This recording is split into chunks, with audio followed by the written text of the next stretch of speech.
So I've sat on boards in various sectors, all aligned to my purpose. Currently that is in aged care, disability services, housing.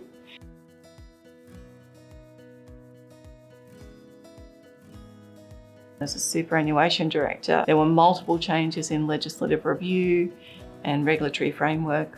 The same now can be said in the aged care and disability services sector, where I find myself also governing as a chair.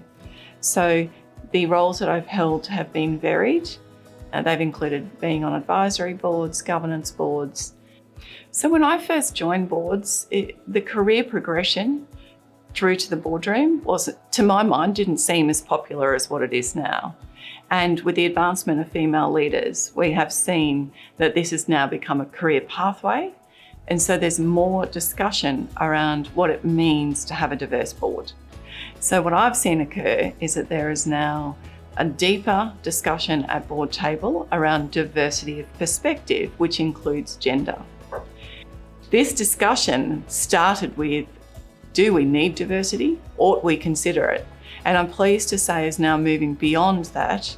And we're now having discussions around how diversity of perspective is adding value. Unfortunately, sometimes boards haven't driven these leaderships, and this has actually been driven primarily by stakeholders who are now demanding of boards that we measure diversity targets.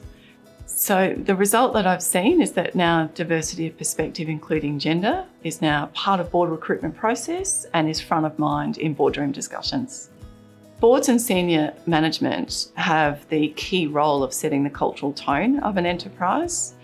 And so that leadership role expects of us to set a framework to guide how we will embed this diversity of perspective, including the entrepreneurial mindset. To achieve this, directors need to extend beyond their own self-interest and look outside what would normally be our social bias of those most closest to us. Professor Ludo of INSEAD says that boards like diversity until they get a taste of it. And this is really true when we get thinkers who may challenge us in the boardroom. This is because consensus decision-making and cognitive diversity can often be at odds.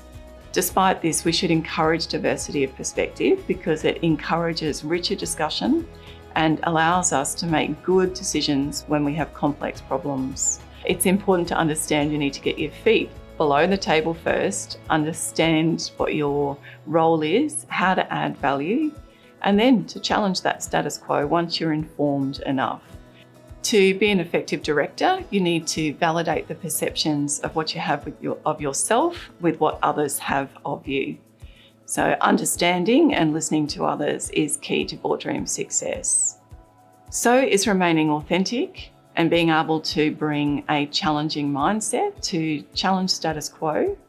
This has to be balanced off with being prepared to listen to others' perspectives, because you need to ensure that you bring an open mindset so that you are challenging your own assumptions and biases to add value to that boardroom. I would like to think that by 2025, we're embracing a different thinking around what is a good director, what is the pathway to directorship. There is currently much discussion in the market that you have to be an executive before you make your way to the boardroom.